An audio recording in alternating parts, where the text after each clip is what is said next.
Hey folks, we're proud to drop the first and only recorded keynote address of the Great Real Estate Reset Summit. Today, we're joined by our guest, James Arbib, who is the co-founder of RethinkX and author of Rethinking Humanity. We are on the cusp of the fastest, deepest, and most consequential transformation of human civilization in history, and even average investors aren't aware of it. One that is every bit as significant as the move from horse and buggy 120 years ago to our modern day cities today, which have been built in the age of industrialization. Folks, we are hosting the live and virtual Great Real Estate Reset Summit for this exact reason. The future will not, and I repeat, will not look like the past for us real estate investors, and it's time to prepare for what's to come. In this conversation, we discuss the cascading effect of the disruptive technologies that will bring immense change in all economic sectors, including transport, energy, agriculture, information technology, and many more. In this interview, we're going to dive deep into the effects of these transformations and how it will affect our real estate market today and into the future. This is only the first of many keynotes that are part of the Great Real Estate Reset Summit, which is taking place live and virtual on November 5th and 6th. If you don't have your ticket yet, grab yours now at raincanada.com before slots run out. We hope to see you at the Great Real Estate Reset Summit, but for now, listen in and enjoy. James Arbib, thanks for joining us in this interview today. Appreciate you coming on with JG and I. It's a pleasure, Patrick. Thanks for having me. So Jamie, to give our viewers and listeners some insights into who you are and what you do, I mean, we have an intro, but nobody does it better than the guests themselves. So when somebody says, Jamie, what do you do? Given what you do these days, what's your answer to that question?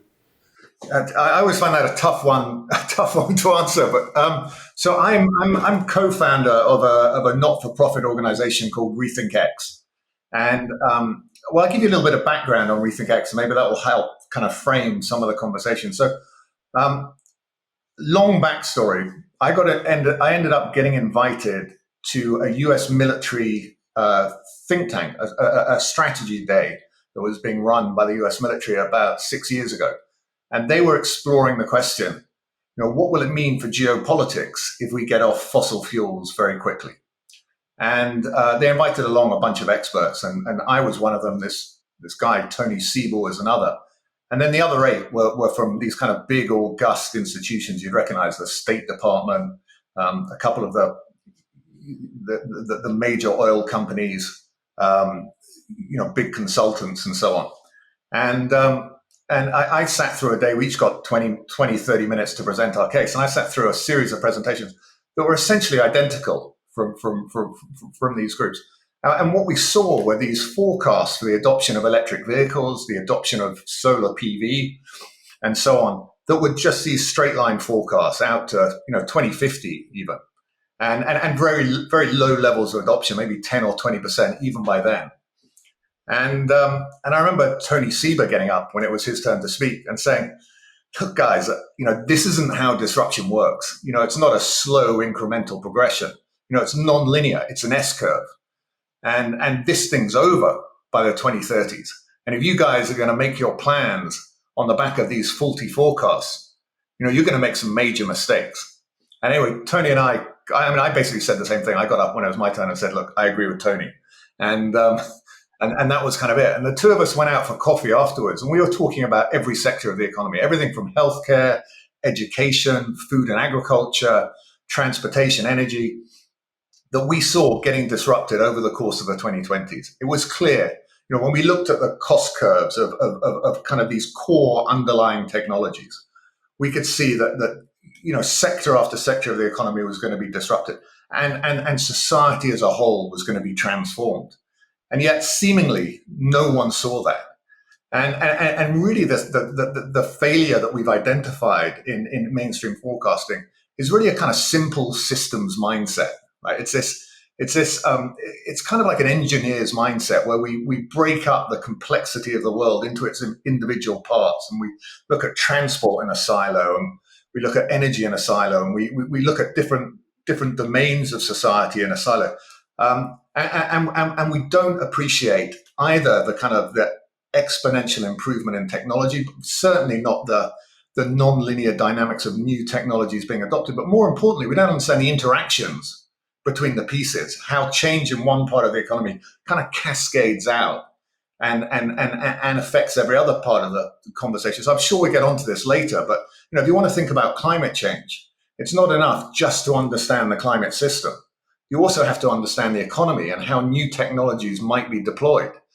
And so when we fail to understand how quickly these technologies can be deployed, solar, wind, batteries, autonomous electric vehicles, new protein production methodologies, when you fail to understand how quickly they come, you're left essentially just assuming that the existing system is going to continue out into the future indefinitely. And so you'll spend all your time trying to patch up that old system. You try to make a kind of better cow, or you try to make a more efficient gasoline vehicle, or you encourage people to eat less or travel less or do less. But none of these are solutions, right? These are band-aids. You're treating the symptom. You're not addressing the underlying cure. And it's the same across every domain of society. If you want to think about your education system, you want to think about real estate, you want to think about your pension system or investments, you have to understand these kind of complex forces, these dynamics that operate below the surface that we tend to ignore, but that are really important when we're coming up to periods of transformation. So that's what we set out to do. So we created a think tank that analyzes individual sectors of the economy, seeks to understand how individual sectors will be disrupted, but more importantly, what the cascading effects of change are across other sectors of the economy and across society more generally, so that decision makers across society can take better choices. I mean, that's our mission, essentially. I think I'll leave it there. I've gone on long enough already. That foundation opens up a whole bunch of conversations. So I'm really looking forward to getting into some of the dynamics and the questions that we have for you today. That was excellent, by the way. So thank you. One of the things I think, Jamie, that really resonates with Patrick and myself, as well as the Real Estate Investment Network, is this concept of this cascading effects as you speak about it. Because if you talked about solar wind batteries, and if you talked about agriculture, and if you talked about this at a real estate conference, I can tell you right now, the comment would be, what does this have to do with real estate? Because people always look for kind of a one-to-one correlation. And the Real Estate Investment Network for 29 years has been telling people that it's not like that. The effect, what happens to the GDP has an effect on employment, which has an effect on immigration, which has an effect on population, which ultimately leads to having an effect on real estate. And that's what, for me, resonates so well with your message is you're taking that to the nth degree and looking at all these cascading effects at one time. And I'm fascinated by that. But let's hone in on what are the disruptions that are coming up in the next 10 to 15 years, and kind of what are we focusing on for this conversation in terms of disruptions? Yeah. So, I mean, that's a big question. And really, I think I'd frame my answer by saying, the way we see the world, we start with matter, energy, and information, right? The foundations of the physical world. And really our technological capabilities are our ability to manipulate matter, energy, and information. So that's a starting point. And what we're seeing is extraordinary improvements in our ability to do that. We've seen in the information sector, right, which has gone a large way to being disrupted. This transformation in processing and now in artificial intelligence and communications technologies and so on and so forth. But all of these technologies that we use to manipulate the world around us are improving exponentially.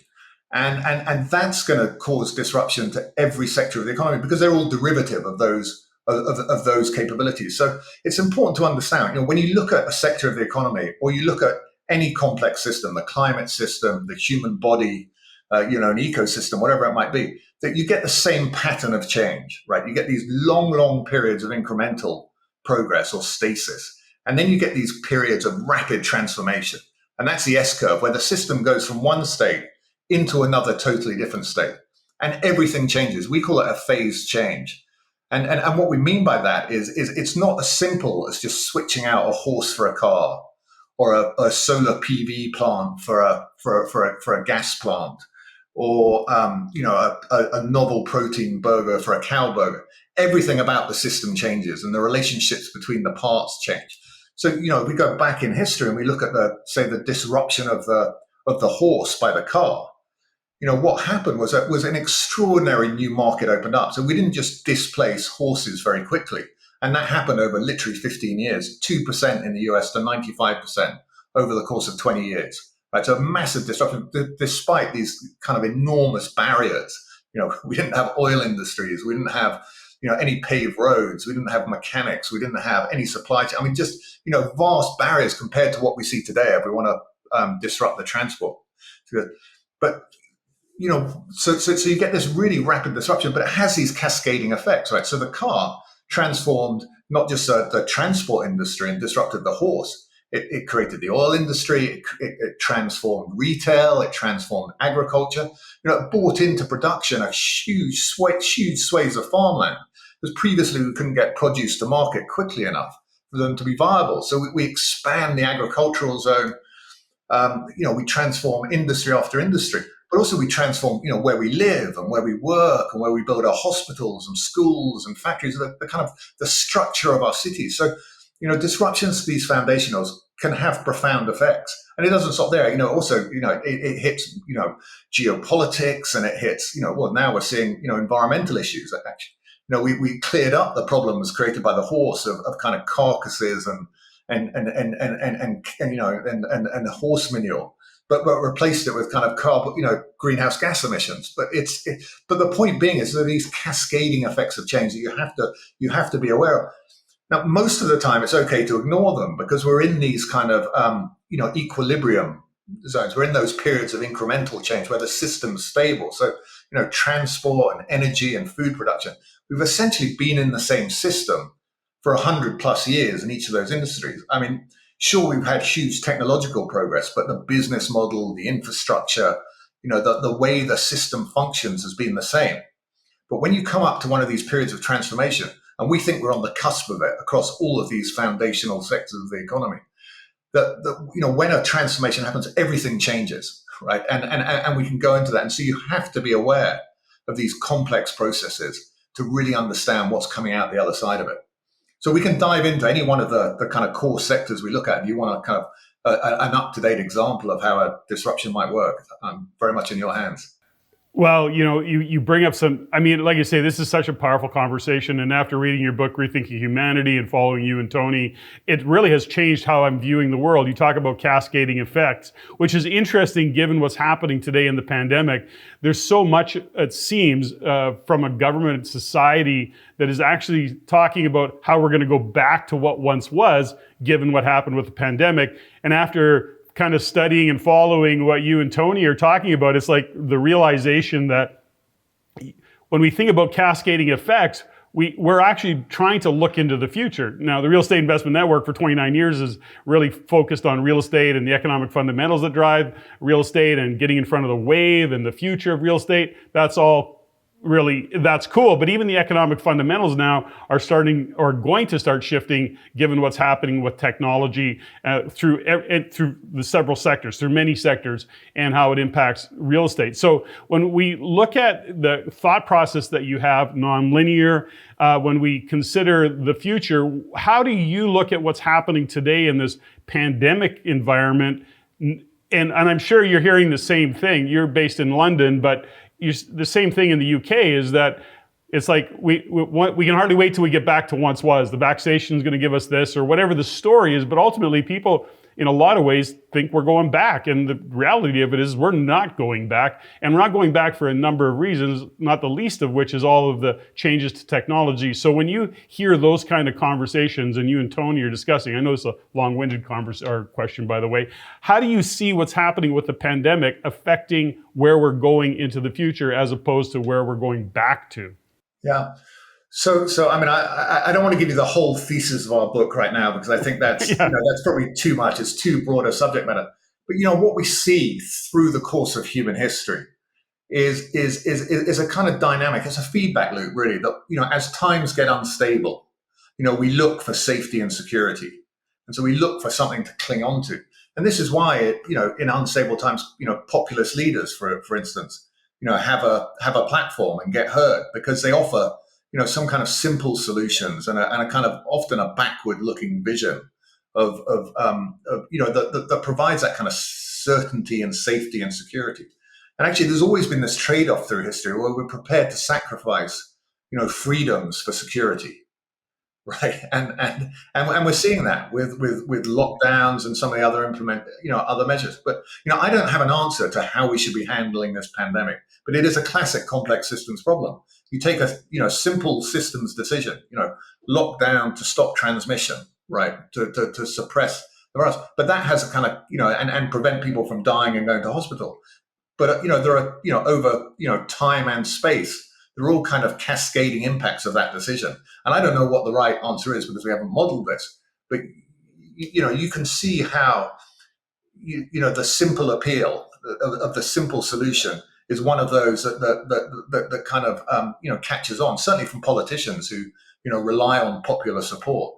And so this idea of kind of going backwards, I mean, it's absolutely at the root of humanity in some ways. We see it when we talk about agriculture. People would like to go back to kind of regenerative farming, to go back to kind of pre-industrial landscapes, regenerate the forest, regenerate the soil, and live have livestock farming and soil regeneration and all kinds of things. Get away from the kind of industrial model we have today. We see it in all kinds of other ways. But technology, over the course of human history has really been the key driver of progress, right? That's what creates possibilities. Technology creates new possibilities. Now, to realize those possibilities, we need, the right mindset. We need the right organizing and governance structures, and so on and so forth. So it's not just technology that delivers progress. But what we're seeing now is just an extraordinary improvement across the board in these underlying technologies, and we see them reinforcing each other, right? And so we're seeing this process where for instance, batteries, right? One of the core technologies, energy storage, where we developed lithium-ion batteries really for kind of smartphones and mobile phones, right? That's where they got their foothold. And as the cost plummeted and came down, it opened up the market for a kind of a viable electric vehicle, right? And then the cost of the batteries have continued to plummet as we built these electric vehicles, and now they're competitive in grid storage. And so you get this kind of feedback loop that goes across sectors and drives this kind of cascade of change. So as we look forward, I think it's comforting to hang on to this sort of vision of the past as where we should go. But actually, that's just because we don't understand, what's possible. We're down in the noise and we see the chaos around us and it feels like the world's falling apart. And it's a deeply unsettling time. But if you stand back and look at these kind of deeper underlying patterns and processes that drive change, what you can see actually is a world of immense possibilities, right? The ability to create a vastly more efficient production system, but the cost of the things we need, the energy, the transport, the food, the education, the healthcare, all the things that underpin the kind of a prosperous modern way of life are going to plummet, and they'll be affordable to many, many more people. And that will break that link between, economic growth and environmental impact.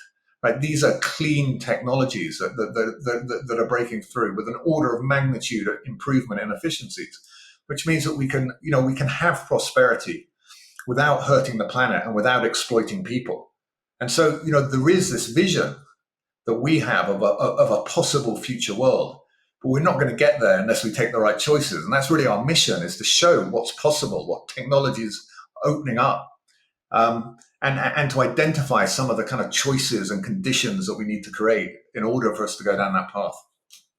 So, Jamie, one of the in your book, one of the theses you have, and there are many in there. We recommend everyone goes to read the book twice, at least, maybe even 3 times, because there's a lot of info in there. It's pretty incredible. But one of the things you talk about is all these technology convergences in the various sectors happening at the same time. And your example just a few minutes ago about the car and the ripple effect. In fact, there's a lot to be said that the entire United States has been largely based on the car, and that discovery and all of the growth that came from that was only one technological convergence. And here we are, we're about to essentially go through 4 major, maybe even 5. I mean, you're the expert on this stuff, but you're talking about the IT convergence, you're talking about the agriculture convergence, you're talking about the energy convergence, to solar, wind, and battery. And you're talking about the transport convergence with electric vehicles one day leading to transport as a service. Let me ask you this. Which of those convergences, and I know that this, you're probably going to answer by saying that's exactly the kind of question you shouldn't be asking, JG, which I'm pretty known for. but which of those is going to have the biggest impact on real estate as a business or people in terms of their real estate needs and wants, so to speak? Well, I mean, you answered the question for me, JG. I think we can't separate out. This is why we start with matter, energy, and information rather than the sectors. We tend to look, at the world that way. So I mean, let's go through them. I'll give you a quick kind of whistle-top tour through those three sectors you mentioned. So, I mean, starting with energy, right? It's clear now that solar in most parts of the world is the cheapest form of energy production, right? We've seen, the cost of solar drop 80% over the last decade. We'll see a similar drop over the next decade. We've seen, batteries drop in cost by 90% over the last decade, wind by about 45%, and again, similar drops over the next decade.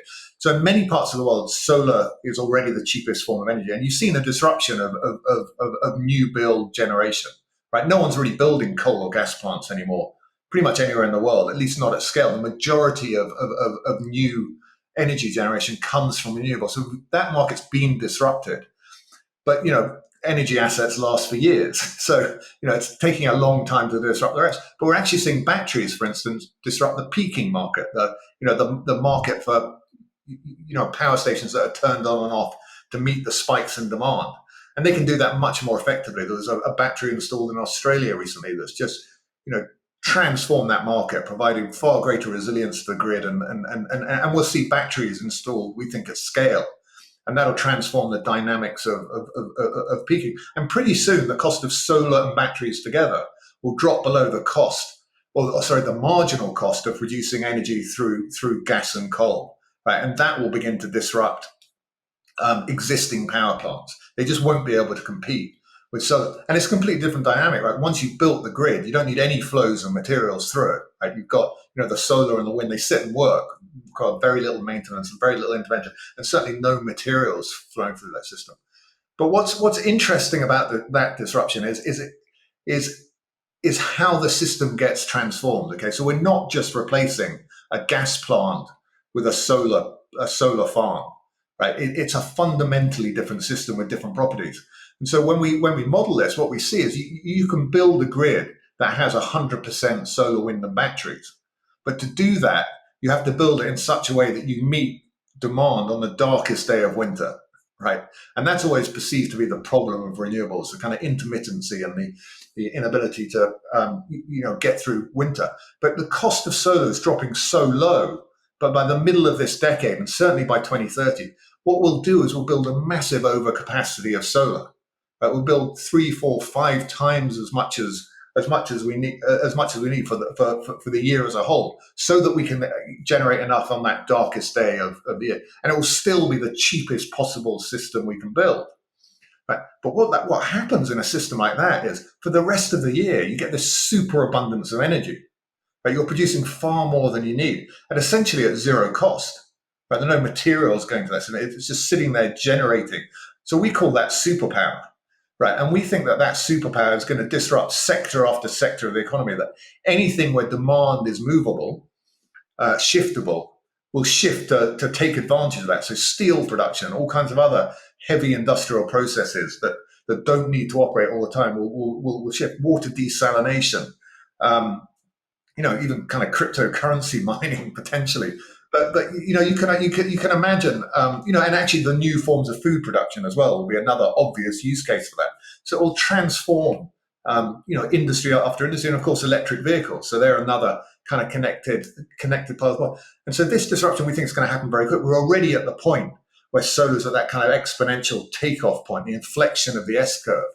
And there are going to be some horrible kind of feedback loops. This is what drives that S curve, is you get virtuous cycles for the new, increasing demand, decreasing costs, more investment, more government support, and so on and so forth, that drive a virtuous cycle for the new. And the old stuff goes into a vicious cycle a death spiral of increasing costs and decreasing demand, reversing economies of scale. And we're seeing that in the energy markets already. Most conventional power plants are being utilized less and less, right? Because when solar's available or wind's available, it's zero marginal cost. And so we're always going to use that power. So we're seeing the utilization rate of conventional power drop.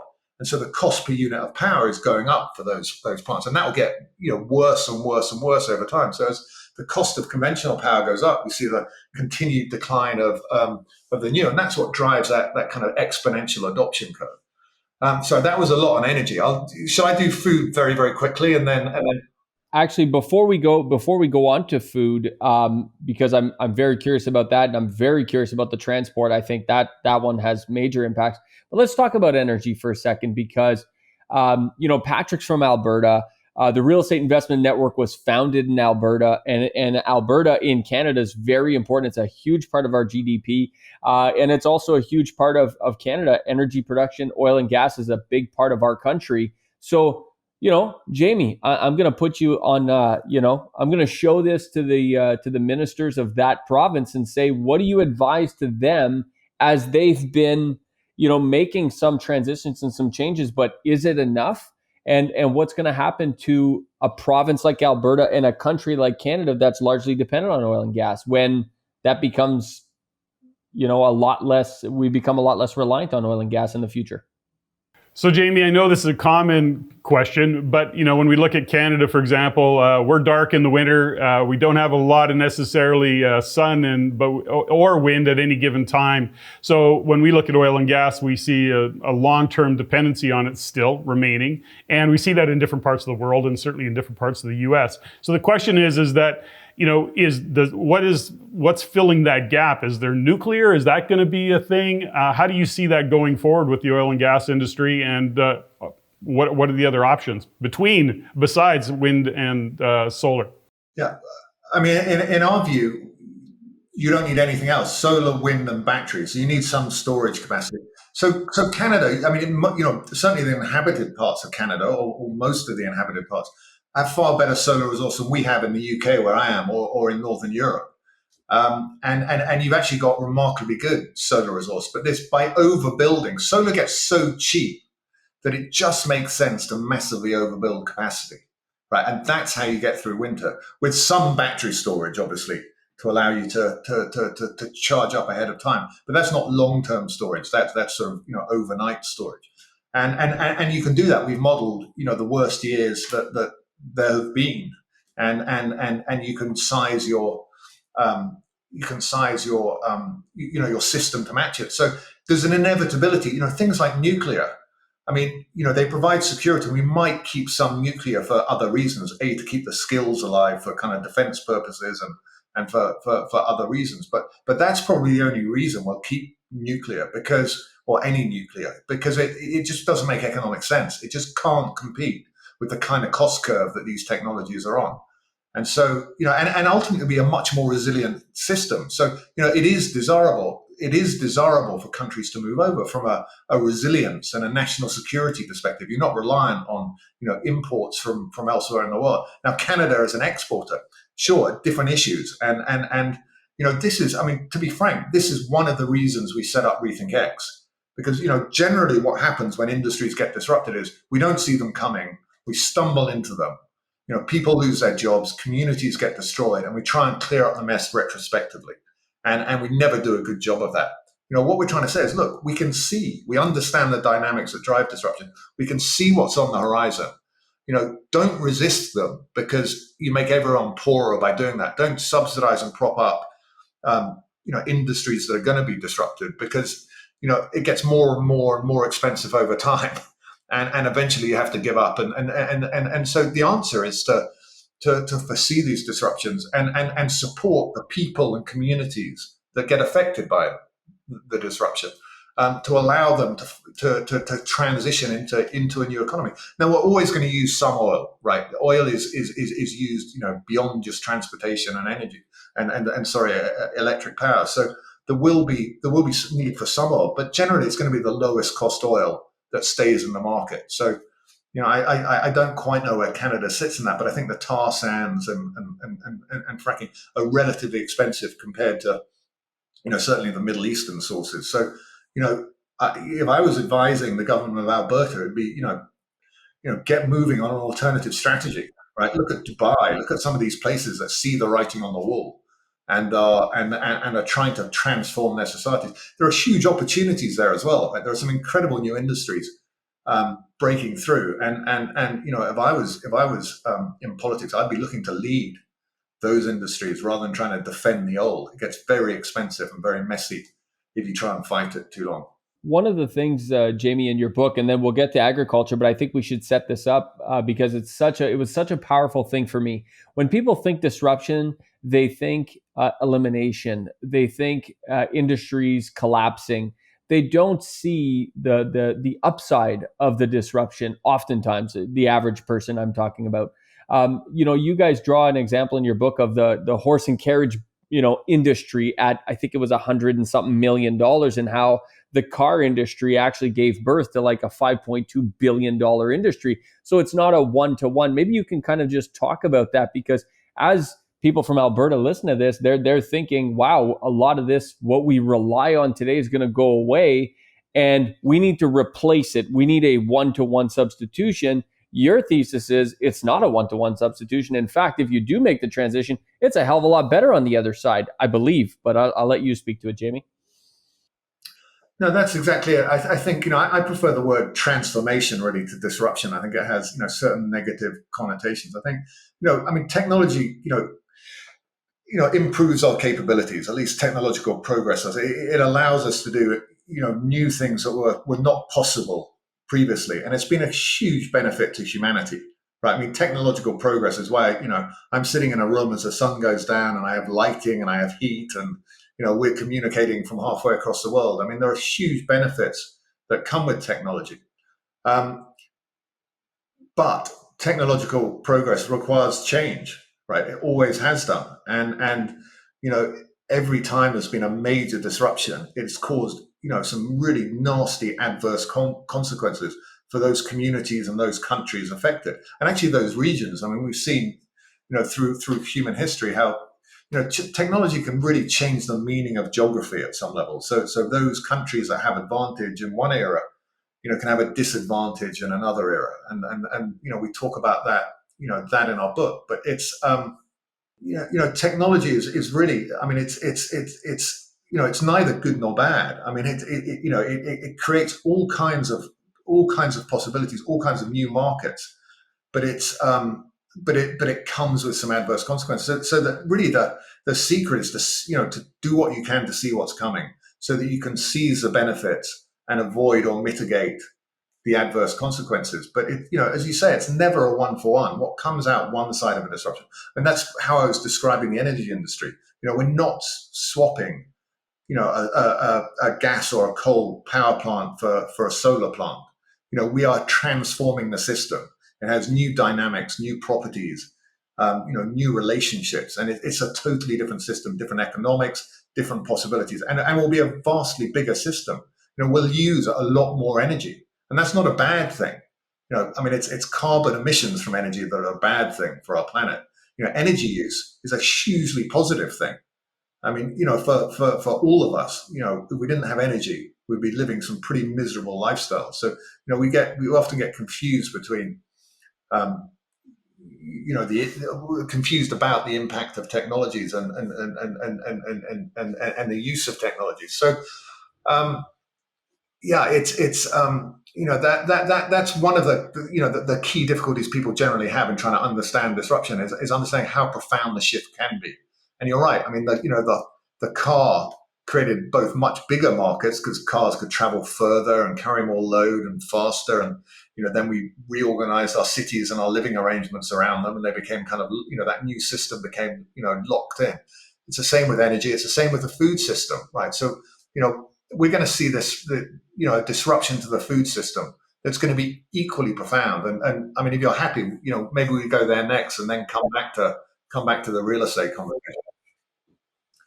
Okay, so, so let's let's dive straight into food, because I think this is a super interesting disruption. So, we've created, technologies that come together in a technological convergence to allow us to produce, proteins and other complex organic molecules, essentially without the plant or the animal, right? And so, the key process here is a process called precision fermentation, which is really kind of precision biology, allied to the age-old process of fermentation. And what we're essentially doing is hacking microbes to produce, whatever protein we want or whatever complex organic molecule we want out the other side of the reaction. So it's not a particularly new technology. The first product that was produced using this was human insulin. So you go back, 50 years now, I guess. God, back to the late 70s, and we worked out how to transform microbes to produce human insulin. We used to get insulin from the pancreas for a pig or a cow. It would take about 50,000 animals to provide a kilo of insulin. And it was a poor quality product. Obviously, it was cow or pig insulin. It wasn't human insulin, and it didn't obviously perform nearly as well. But we worked out how to do this through a process of fermentation, and that disrupted that market very quickly. And the cost from there in 1980, I think the first kilo cost about $1 billion. By 2000, that cost had dropped to $1 million. And today we're well under $100, heading towards $10. And so as you come down that cost curve, we've opened up new markets, started in pharmaceuticals and healthcare, moved into kind of, cosmetics with the production of collagen and other, molecules that we use in those markets. And now we're beginning to see it in the food markets, and it's transforming the means of production. So what's happened is we've sort of turned the model on its head. What we do today is we grow a whole plant or animal, and we break it down and process it into the things we need. So in many ways, the more complex products like the meat, the steak, are the easiest to produce. They require almost no processing.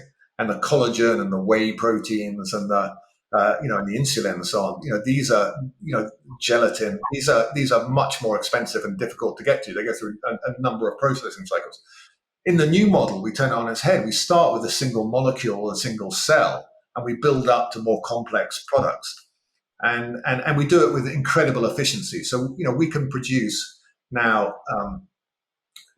pretty much anything we want. So we're not limited by things we see today, but we're starting off by mimicking what we've had in nature previously, and so we're producing impossible burgers that mimic a cow burger. They produce a single molecule heme that gives essentially a kind of a vegetable patty, the feel and texture and taste of meat. And over time, as the cost continues to go down that cost curve, we'll see them replace the coconut oil, the coconut fat that they use, and the pea protein that they use. So we'll be producing the whole product through precision fermentation eventually.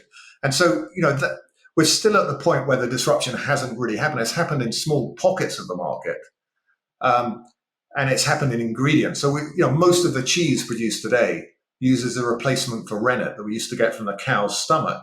Now, chymosin, the active ingredient, is produced through precision fermentation, and it's in about 90% of cheese in the West. So, a huge proportion. So you've all eaten it, presumably, without even knowing you've eaten it. And it will proceed like that. We'll start with ingredients, where we can replace individual ingredients at a far lower cost, and then over time we'll be producing whole products. And it's a disruption we think will go very fast because the cost curve, by the mid 2030s, we'll be producing foods at a fraction of the cost that we can from the plant or the animal, and it's unavoidable. It's kind of like the horse trying to compete with the car, the cow trying to compete with these new production processes. It's just limited by evolution. It's just a hugely inefficient production system. So we'll be producing food that is cheaper. So that's the main driver of disruption, but also better on pretty much any parameter. We can completely tailor, taste and texture and mouthfeel and all kinds of other things. We can, it's more convenient because it's produced locally. It's a more resilient and secure supply chain. There are no pathogens, or no real environmental impacts, as we get from livestock farming and so on. So it's a disruption, we think will be supported by regulation. consumers will take a while to get used to it for sure. There's going to be, there will be resistance. But as I say, most of us already eating this stuff. We're just not aware of it. And we'll all go on our own personal S-curve, essentially, where we'll eat. But for the most of the world, cost is a huge driver of. So if we were producing, burgers and whatever else at a fraction of the cost of what you can get from an animal, it's inevitable that this disruption happens. And of course, whilst we go on that kind of exponential cost curve for novel protein production, the livestock farming goes the other way. So the cow, we do something called carcass balancing, where every piece of the cow goes off to a different use, and pretty much everything gets used. But as we disrupt those various use cases, the collagen, the gelatin, the hide, all kinds of other pieces, essentially we would just be producing a cow for a steak. And the cost of that steak will go up massively because we've lost all those other, the ability to sell all those other byproducts. And actually assets might turn into liabilities. The hide, for instance, which people pay to buy today, we might have to pay to dispose of. So we'd expect, an upward sloping, curve for the cost of animal products and a rapidly downward sloping one. And that drives a quick disruption. And that has profound consequences because, we think by 2035 or so, we'll free up a vast swathe of the world's farmland from agriculture, from the pressures of agriculture. An area actually in our model, the size of Australia, the US, and China combined, will be freed up by 2040. Now that's a huge amount of land that we won't need in our agricultural system anymore. I think I'll stop there and let you respond to that. My mind is exploding, and I know, Patrick, you're very passionate about this topic. So we'll get into a question that you might have, Patrick. But I just want to draw the parallel between this and land values, and this and real estate values, and getting a lot of this land back. I mean, I think it's a third of the Jamie, you know the stat, but I think it's a third of the land in the U.S. is allocated to some type of farming, whether it's livestock or vegetables, and the technological improvements being made on the vegetable side of things with vertical farms, all of that I see moving out of those, out of those rural areas and moving way closer to downtown where the yields are way better in warehouses. I mean, there's so much to talk about here. Patrick, go with your question because I know this is a passionate topic for you. Well, I mean, there's lots of conversations where I want to go with it is, first off, this is really a shift in thinking. I mean, we talk, the book Rethinking Humanity, but we have to look at the world differently through a different set of eyes than we have in the past. And technology is really driving that. It was interesting that, many months ago now, almost 2 years ago, let's call it, we looked at what was happening with the pandemic, and I really got clear that people were going to continue to this work from home, work from anywhere thought process. The technology opened up. I mean, we'll use Zoom as an example. I mean, people didn't know how to spell Zoom back in March of 2020, and all of a sudden it became the norm. And, when we look at business operations, the cost of operating business, the effectiveness, the proficiencies, parents working from home and looking after kids, the shift in the needs of housing. So the work from home and work from anywhere is changing the dynamic of many, not only countries, but cities, because people are migrating out of the cores. Affordability, all of those issues become, a big deal. But when we look at the technology that's allowing people to work from home, work from anywhere, as I extrapolate that, it's, along this train of thought, which I'm still having to wrap my mind around. We look at what's happening with autonomous cars and technology in regards to that, not needing to drive as much, not needing the rapid transportation as much, perhaps, especially going into downtown cores. The thought process really, to me, we talk about what's going to happen to parking lots. JG, you and I have had that conversation many times, is what are they going to do with all these parking lots that aren't being filled because people are driving autonomous cars because it doesn't make sense anymore economically to drive their own car. So I know I've opened up a whole different topic, so to speak, Jamie, but can you kind of give us some additional insights into that thought process? Yeah, well, Patrick, you're thinking just like we do. It's interesting to hear you. It's interesting to hear you talking. Um, so really, when you want to consider the impact on real estate, you have to consider everything together, right? You can understand the pieces, but you have to understand the connections between them. And so, what we're seeing are within the sectors, we're seeing these rapid fundamental disruptions, these transformations of the food system, of the energy system. We've seen a transformation of the information system, and we're going to see one of the transportation system as well. We haven't really dived into transport, but you kind of summarized it. Electric and then electric and autonomous vehicles are going to deliver a form of transport just vastly cheaper than our current model. And so we don't think we're going to own vehicles. We actually think in cities we'll get free transport.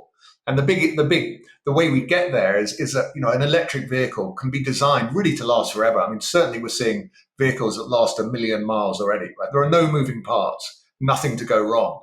Right. And so, when you can spread the cost of that vehicle over 1 million miles instead of 100 or 150,000 miles as you can with a gasoline car, it means that your cost per mile of transport when you go into a kind of fleet model, a kind of robo taxi model, you can spread the cost of the vehicle over 1 million miles instead of 100,000. You get a massively lower cost of form of transport, and of course the maintenance costs and the fueling costs when we transform the energy system and have an abundance of superpower, mean that we get this incredibly low cost of transport, which we think can be paid for in other ways. In the same way that, for instance, Starbucks will give you free Wi-Fi to tempt you in to have a coffee. We think there are other business models.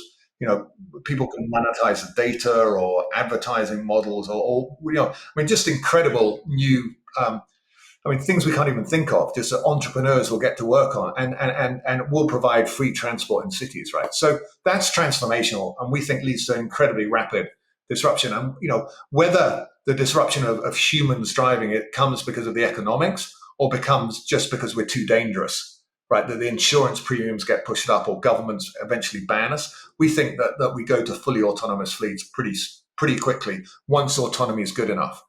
And certainly you only get the benefits when that come with vehicle autonomy when you do. You don't really want humans and autonomous vehicles mixing. You get the productivity gains, the speed of commute gains, lack of congestion gains. You get all the kind of land that comes back into ownership. You don't need parking spaces, as you said, or parking lots, or parking down the side of roads, or all the other things that you see that come with a transport system. So, rapid disruption in transport. So what does this mean now for land uses? Given what we've heard about energy and food as well. And ultimately it's transformation. I mean, what we're seeing across the production system ultimately is a much more distributed, decentralized system. Right. So we're going from, very centralized energy system, very centralized food supply, to a much more, we'll be producing our food much closer to where it's consumed. It's a much more modular, industry, and ultimately it might be completely distributed into, individual units and households and so on and so forth. But that's a way off. It'll look like the kind of brewing industry, the kind of series of microbreweries producing our food. Energy as well, completely distributed. We don't need that kind of centralized infrastructure that we have today. And so, what happens in cities and what happens to real estate? Well, it's $1 million question. And I'm going to just give a few comments that might frame that. First of all, in the old industrial system, and in fact, what we call the extraction age, the age we've been in since the dawn of civilization, it's based on kind of harnessing scarce materials from around the world. In that system, there's a cluster, what's called a cluster effect for cities, right? Cities are much more efficient ways of organizing ourselves because of transportation and information, communications limitations, right? So you're just much more productive when people are close together. And that's a dynamic that's driven the rise of cities, through history. But what we think we'll see over time is clearly there's much more distributed production system, but also that cluster effect falling away, right? Because communications technologies are so are so good now and are getting substantially better over the next decade or two, that actually we can do all this stuff we've seen in the pandemic. We can have these conversations. Imagine this in 10 years' time. right? I mean, we'll essentially be in the same room together. And so, remote working and remote education and all kinds of things become feasible. So, we don't just see a disruption, for instance, of transport through, transportation technologies. We also see a disruption of the need for transport, right? That we don't need to travel because of information technology, but also we don't need to ship stuff around. The freight industry gets transformed by this, right? You think of the disruptions we've spoken about, right? The things we transport in the biggest quantities: oil, coal, grains, livestock, cars and car parts, right? These things, just get transformed. So rail and shipping and trucking, huge impact, much more localized distributed production systems. So, that has huge impacts. Land use outside of cities. Well, maybe our cities, we might go one of two ways. They might spread out because we can commute much more quickly, because we can communicate much better. We might decide that we all want a bit more space and we spread out into that agricultural land because we know, or we might be able to live much closer together if we choose to go that way, because we'll be able to have much greater densities because we don't have the transport constraints and all the other constraints that we have in our current system. So, it can go both ways. It kind of depends on local choices. But, the possibility space has just opened up dramatically because of these disruptions, and what it means for real estate in agricultural zones, or what it means for real estate within cities. I mean, it's transformative in many ways. I mean, my own view is and we have to be very careful not to touch on kind of investment advice, is that we will be producing much more stuff much more locally, so we need to house that and supply that. But whether it's above ground or below ground, I don't know. I mean, there are technologies now where we don't necessarily need to waste that valuable above ground real estate. And when there's no surprise, Elon Musk is working on tunneling as well, right? I mean, there's potential that we actually we open a new domain, I guess, in real estate to house some of this stuff. So. And our agricultural zones, I mean, they can be transformed, right? I mean, in some instances, they might become much more valuable. Those belts, the green belts surrounding cities, we might decide actually we do want to develop them. We want to do it in a way that fits with whatever environment we're in, and they could become much more valuable. The agricultural land that doesn't really have any other use, any other amenity, or any other type of use, might plunge in value, be nearly worthless. We might choose to reforest, and we might choose to rewild these landscapes. We just don't know. So, I mean, it's just a massively expanded possibility space. And I think, it's very difficult to take decisions without keeping that much longer time frame in mind. Well, I'd like to shine a light here, just as we're having this discussion, Jamie, and maybe within your narrative is to shift our way of thinking. And maybe I form it in a question, because as we're sitting, talking about agriculture, of course, the farmers are, they're being angry because their livelihood is being threatened. Okay, so. But we spend so much time resisting change or making the future, what's showing up in the future, wrong. We actually don't we don't give any space to what the possibilities are because we're so busy defending that change. So, whether you wrap that into a narrative, or I think it's an important conversation, JG, for listeners, is that we're actually telling them, don't bring, take some of the horsepower that you're using to make things wrong and to open up to what the possibilities are and what could be right about it, if you follow that train of thought. Yeah, no, I hear you. I mean, I absolutely believe it. It's a mindset challenge ultimately.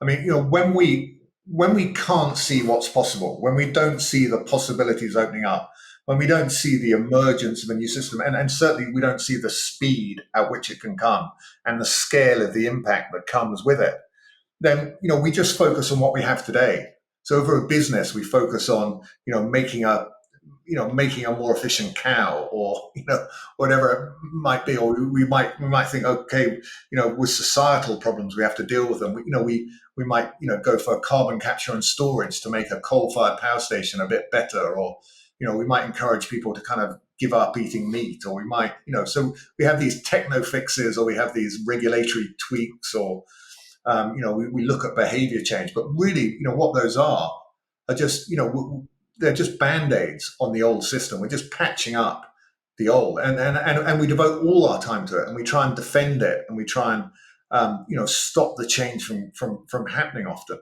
But when we're aware of what's possible and what's coming, the full extent, both the good and the bad that comes with transformation, then we can create the conditions to enable that to emerge, in a way that allows us to capture the benefits and mitigate the adverse consequences. But if we don't recognize that and we don't see it, there's nothing we can do about it. So, in many ways, it's this kind of narrow, reductive, kind of linear mindset that served us incredibly well for the last couple of hundred years, since the scientific revolution, essentially, where we break up the incredible complexity of the world into its parts, and we understand the pieces incredibly well.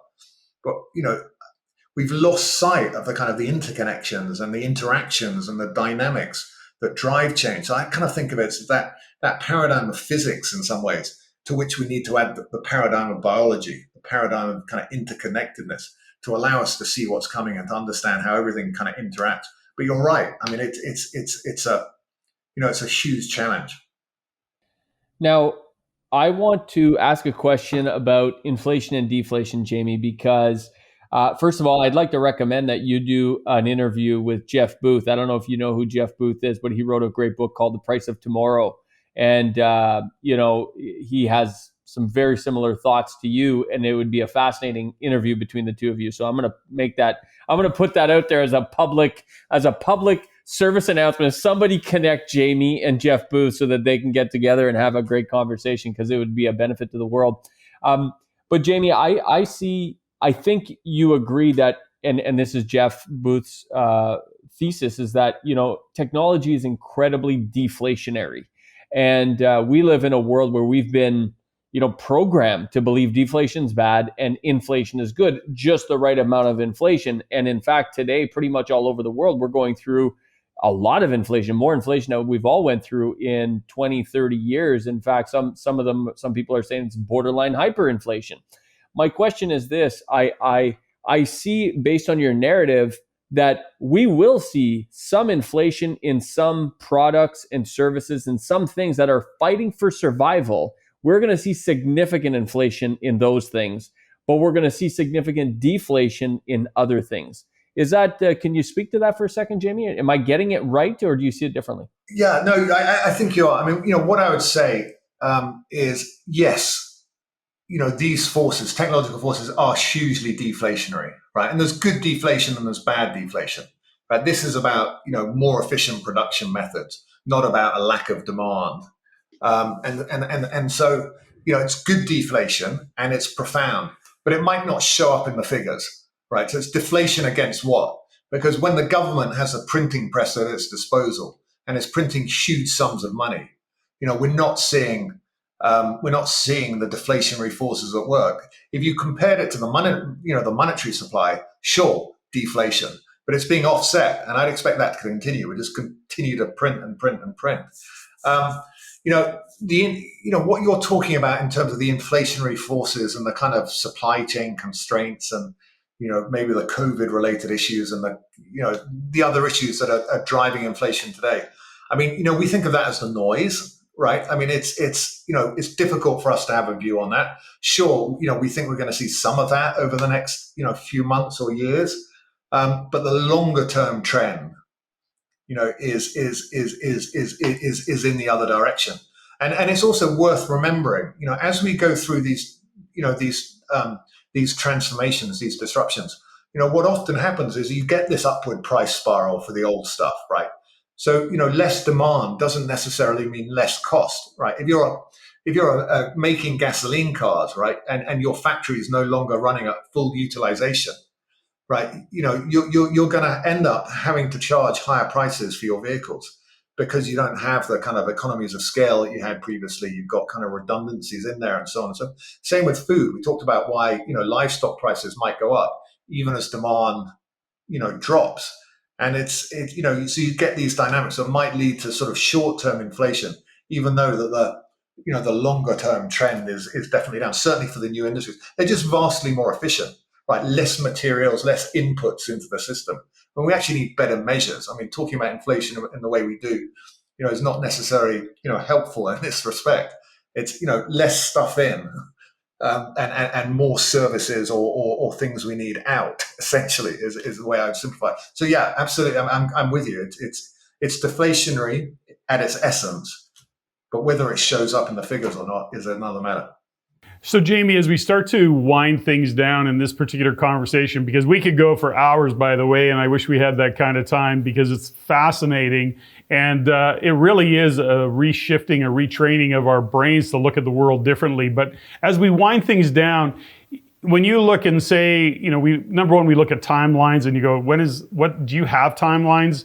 Are we talking 30 years, 50 years? Do you have an insight into what you see that, man, in the next 10 years, we can expect this? And or are there top 3 or 4 things that you would, shine a light on that we need to pay attention to in the shorter term? Because I think most people think in that shorter term. Something in a 10-year window, perhaps, Jamie? Yeah, I mean, these disruptions unfold quickly. So I think by, the middle of the next decade, we will see an absolute transformation in the way we meet our needs. Right, we'll see a transformation in our food supply, in our energy supply, transportation, but also in education and healthcare and other sectors that we haven't spoken about. And in some of those sectors, education's another interesting one. We might not take advantage of what's possible because it's so kind of the current system is so deeply embedded. Even though I think almost everyone agrees it's entirely dysfunctional.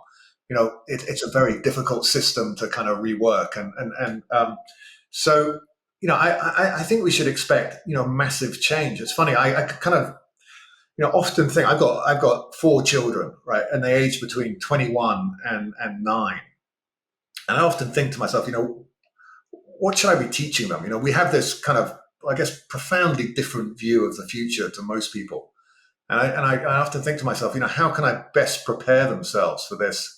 For this world that's coming, and actually, I think the biggest thing I can do is just get them comfortable with change, get them open to change, get them to embrace change, and get them to stay curious, want to constantly learn and and keep their eyes open, just be thirsty for the new, because ultimately that's the biggest challenge we face, right? That it's a kind of perverse feedback where that desire for kind of security and stability is actually the thing that might screw it all up for us, right? That will, make climate change a very serious problem, that will embed inequality at a kind of a degree way beyond what we see in society today.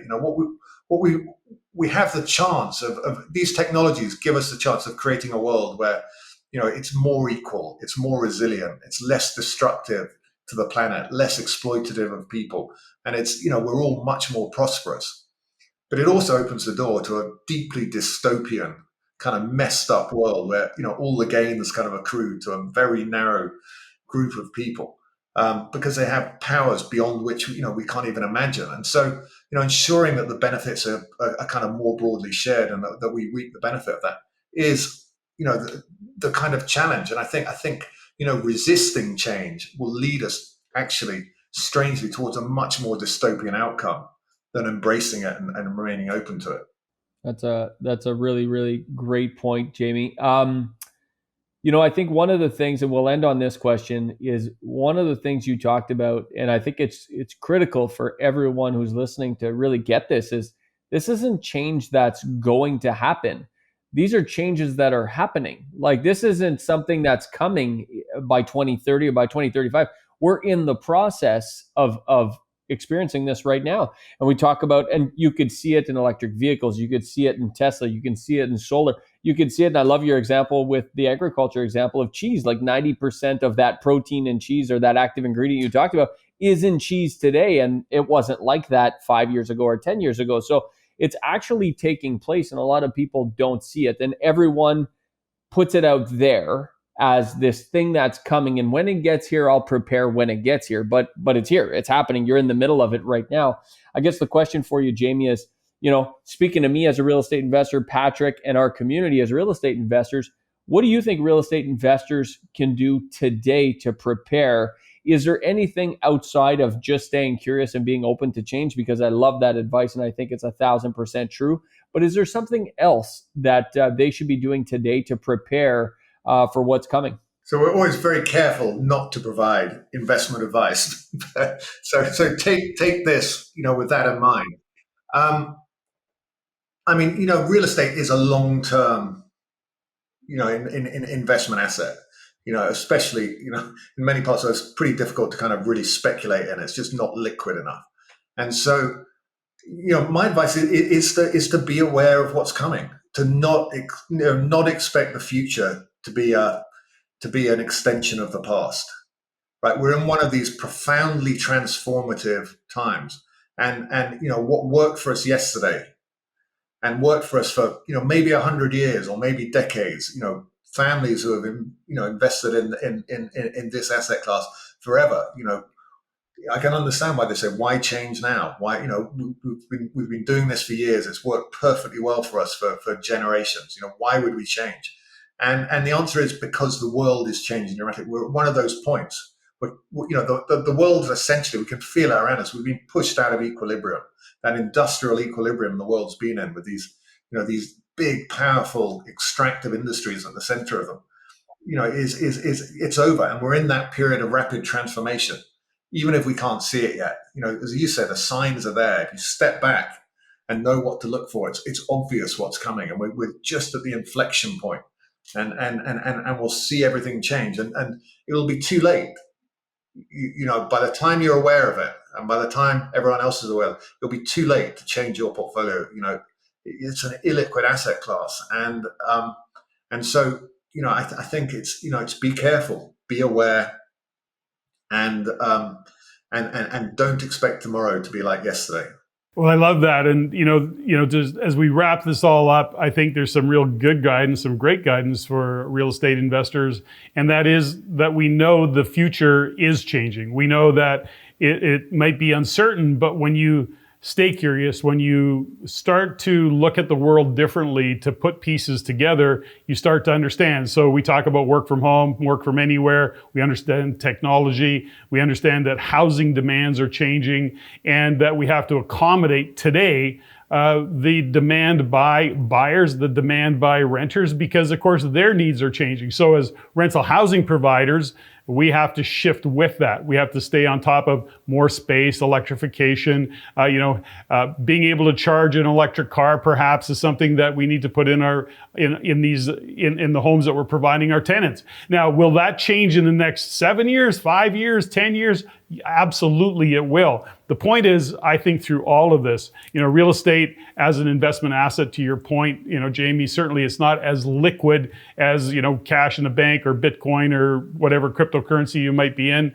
But understanding the thought process will actually be what supports you in making decisions in advance of and instead of being reactive, being proactive to what's happening in the world. So I really appreciate, I can't even tell you, my brain sometimes hurt because I'm looking at sometimes hurts because I'm just looking at the world so differently and I question everything that I once thought.